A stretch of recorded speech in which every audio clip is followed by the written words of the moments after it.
পৃথিবীতে সবচেয়ে বেশি ব্যবহৃত জিনিস হচ্ছে পুরুষ। যেই দিন একটা শিশু জন্মায় দেখবা, মেয়েটা যখন কিশোরী থেকে যখন নারী হয় তখন সে তার মায়ের শাড়ি পায়, বোনের গহনা পায়, বান্ধবীর লিপস্টিক পায়।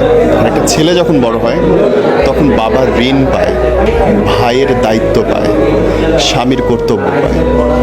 যেই দিন একটা পুরুষ বোঝা শুরু করে যে সে পুরুষ, সেদিন থেকে পুরুষটার হাসি বন্ধ হইতে থাকে, কথা বন্ধ হইতে থাকে, দায়িত্বের চাপে সে ম্রিয়মাণ থাকে।